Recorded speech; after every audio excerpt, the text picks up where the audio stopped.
All right, welcome to the Exporter podcast. Where only I can give you my sports take as the way I see it. First things first, let me address the Pee Wee Kirkland. It doesn't look like we're ever gonna see Pee Wee again, unfortunately. I reached out to him a couple times, he didn't get back to me. There's that, look, listen, and it's in this day and age, man, it's just unfortunate when you run into um, celebrities like that and have interaction with them. We exchange numbers and things like that. And he reached out to me, he did, and we had some conversations and he agreed to meet. So all I can do is take his word for it. And what am I supposed to do? I mean, he says he's gonna meet, he's gonna meet. It doesn't look like it's gonna happen though, unfortunately. But listen, I'm gonna keep hope alive. Maybe it happens in a month. Who knows? It could still happen. It could possibly happen. We'll see. But as of right now, it doesn't look like it's going to happen. So my apologies to everyone who may have anticipated him coming on. It's not going to probably not going to happen. I have my Yankees hat on today. I experienced. I had the New York Yankee experience again for the second time at in the Bronx. Okay. This is my third Yankees game in total. My first experience was in Oakland, Alameda, California. Um, that happened back in 1998. I remember that day kind of like it was yesterday. I remember getting the foot long hot dog. Every time I go to a baseball game, I get a hot dog. And a couple of reasons. Number one, I like to taste every baseball park I go to. I like to taste test the hot dog. Okay.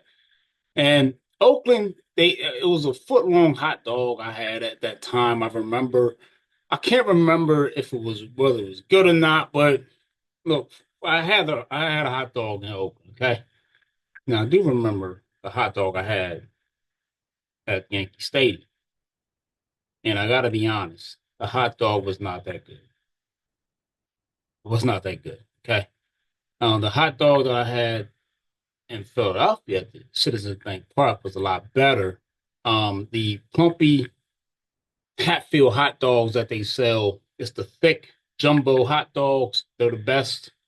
Um, and it was probably the best I ever had at any stadium was the Phillies hot dog. But this is my second time going to the Yankees game and having a hot dog there, and it just wasn't that good. It was a kind of a foot long hot dog, same on a long roll. But by the time I got it back up to the suite where we was at, the hot dog was cold. It went cold on me, so it just didn't have the great. It just didn't taste. It didn't taste like good. It wasn't that good. Popcorn was a little on the salty end, so the popcorn wasn't that good either. It was okay. It wasn't that good. So the Phillies got them beat on both the popcorn and the hot dogs. In case anybody's checking for food or whatnot, and I'm a foodie, so I have to rate the food. Now, I actually was there on behalf of Drexel University. I actually was selected as I'm taking graduate courses there, so I was selected as one of the students to go out there. So I thank Drexel University for the opportunity to meet with Yankee Yankee reps. I think the guy's name was Ken Cleary. He talked to us about working for the Yankees and things of that nature. So that was a pretty cool experience. And plus, as you probably saw my stories, we got a chance to sit in their premium suites, which was pretty cool, nice. The suites was very nice setting there. So I really enjoyed the experience. We took a bus up there, so the bus driver made it look easy. As when I drove up there last year, um, it felt like a congested drive. Like I remember I think we had an afternoon game. So it was last May. I forget the actual date, it was last May. So it was me, my son, and my daughter, and we drove up there. And it wasn't the best days. It was kind of damp, and it was probably the mid 50s degree wise, weather wise. So it wasn't the best day. So it was a congested drive going all the way up there, traffic, and it just wasn't the best drive. But we ended up getting to the game on time. Now leaving the game was a different story. It took us about 3 hours to get from the game to our hotel in nearby. I think we stayed in Woodbridge, New Jersey. So it wasn't the best leaving the game. Now the bus that we took, we left from the school. We left around 8 a.m. and got there around what 10 a.m. So we got there in 2 hours. So the bus driver made it look easy. So overall, it's a great experience. But I have to throw Aaron Judge under the bus today because Aaron Judge. This is the second time I watched him play in person. He never, and he doesn't do anything. He just he once again he came up lame. He just came up lame. Didn't have a hit. Um, and the Yankees didn't score any runs. And last year, same thing. He didn't have any hits. I was hoping to see a Judge home run or a Judge triple or Judge double, something. He didn't do anything. So that had me beside myself. And because every time, this is any baseball game I go to, man, whether it be the Phillies, whether it be the Yankees, it's always it's always a crap show. It's just bad. It's just a bad game. There's no run score. It's just nothing exciting about it. It's nothing going on. So so there was one run that I didn't even see. I didn't even see Oakland score. I must have missed it. But Oakland apparently scored one run, and that was it. The Oakland A's won the game, 1-0. So that was my Yankee experience. It was a great experience. I had a great time. Hopefully, I'm gonna go back again this summer. Hopefully, when it's a lot warmer. So I'm gonna try to go back again, and I may actually try to go to a Baltimore Orioles game. This has been a bucket list also. The Orioles have this great looking hot dog that has they have this crab cake. I think it's crab meat on it, and I really want to try it. It's got crab meat on it. It looks really good, and it's on a pretzel bun. So I'm looking forward to that. So that's another thing I want to try. I want to try I think it's like the hot dog with crab meat on a pretzel bun down at Camden Yard. So look out for that. I'm gonna try to get to Orioles game this year. So that's part of my bucket list experience for this year. Sixers.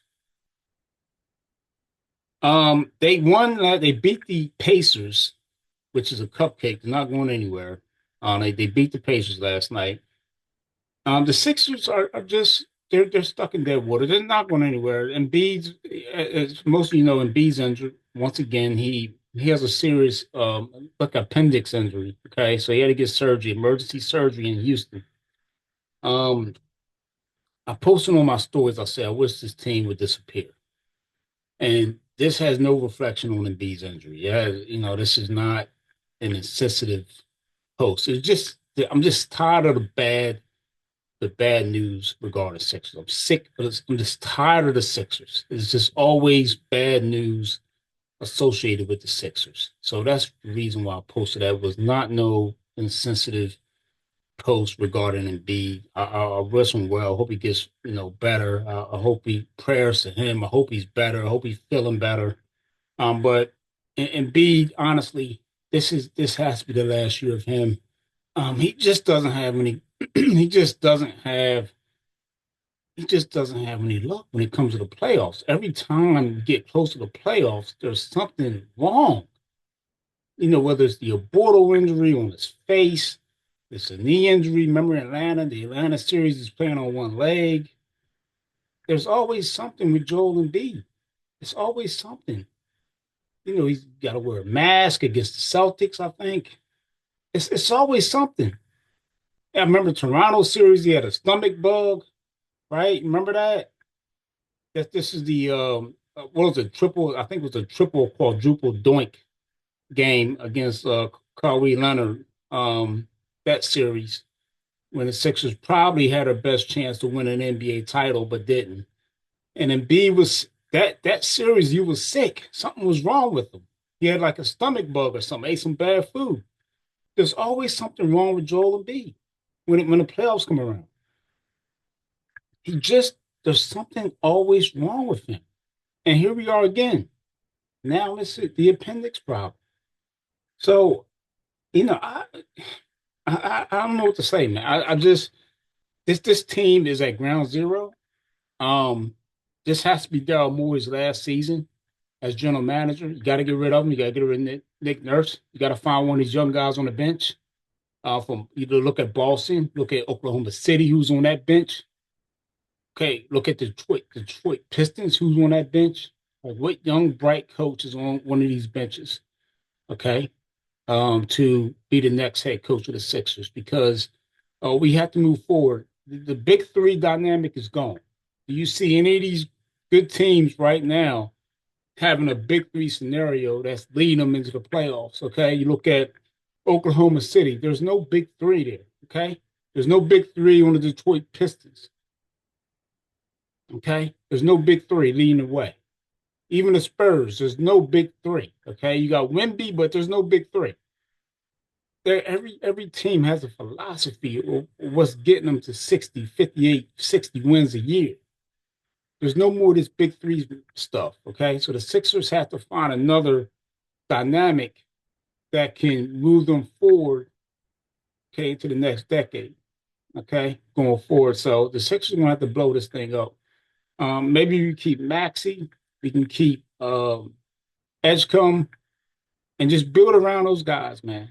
Build around those guys. We have to find something to do with Paul George. We have to get rid of him. Get rid of Joel Embiid. Just get rid of these old pieces, man. Because that's like we have to do something. Okay, this is just not working. Okay, we're just an average team. We're not going anywhere fast. This team is just treading water. That's basically it. They're treading water. Bears news. Is there any Bears news right now? I don't think there's. I think if you followed my last show, it was a Ben Johnson Appreciation Day because he wasn't in no page six like Mike Vrabel and Donna Rossini was. Um, I've been following that, and a lot has come out regarding that. It looks like Donna Rossini's now she's under investigation, so she's not going to be reporting anytime soon because she's under this. This doesn't look like it's going to end well. Um, doesn't like going in well for Donna Rossini. I can tell you that right now. Doesn't. I honestly believe she's probably not going to have a job when this is all said and done, and she's going to be working elsewhere.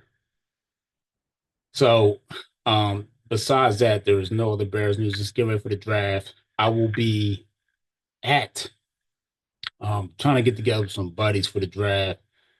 We do this every year. We find a place to go to. We meet up and we watch the draft. So I'm looking forward to that. That's going to happen on the 23rd of April. So that's no more than 13 days away, 12 to 13 days away. So I'm looking forward to that. All right, let's go to my detour.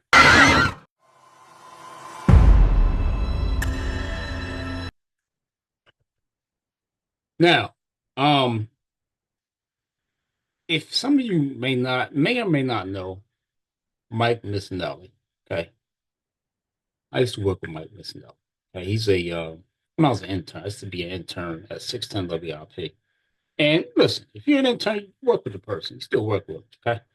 And I met Mike on an occasion at the station. Out of all my experiences with all the broadcasters, all the sports talk show hosts, my best experience was with Mike Missinelli.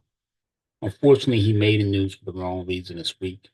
Apparently, him and his fiance was involved in an altercation where it looks like he slapped her, and of course, he's getting dragged by the media, and rightfully so, it should be. Um, so he's got mug shots all over the place and everything else. Listen, I mean, we don't. All you can do is just pray that whatever anger management issues he may have, that he gets it together soon. But it doesn't look like we're going to ever see Mike on the national media circuit ever again, unless he does something like what Howard Essen is doing. Howard does he does a morning show on digital media on YouTube. He has his little show from 8 to 10. He's like and he does well with it. You know what I mean? He has got his subscribers. So he does it through YouTube, Instagram, Facebook. And I think Mike is probably going to go that same route but I think Mike was working for another media affiliate. So I think this could be the end of the road for Mike Missinelli. But one thing I will remember about Mike and my experience with him, and I say it was the best experience because, you know, when you're an intern, you're kind of nervous when you're around those people because they have such large egos. And Howard had an ego back then. And Gargano, I remember him. His ego, he was cool. But then I ran into Mike Missinelli, and he happened to come out. It was on a break, and he actually started a conversation with me. He said, "So where you from?" I said, "I'm from Norristown." He said, "Oh, yeah, Norristown. How's the basketball team doing?" So, damn, I said, "Basketball, they're doing pretty good. I think they're doing pretty good." And he asked me, we just had a conversation about Norristown basketball. And I brought up, I think I brought up Henry Williams, things of that nature. And he said, "Yeah, I remember Henry Williams." Like, he was very down to earth. So I know he's going through a rough time right now. But but overall, I just thought he was I'll always remember that experience with Mike. A lot of people's is probably dogging him out for that situation with his fiance, and rightfully so. He shouldn't hit a woman if that's true. But I just have to pray for the situation. Let's pray that everything works out for him and his fiance. And but overall, my experience from Mike, I just thought he was a great person. You know what I mean? But all you can do is just hope that everything resolves itself and that somehow Mike lands in a great situation going forward down the road. And like I said, time heals everything, and hopefully just hopefully just he can recover from this latest negative media that he had. That's my show. Hope everybody had a good time. Um, Catch me. I'm not sure when I'm doing my next show. Probably sometime next week. Everybody have a great weekend. I'm out later.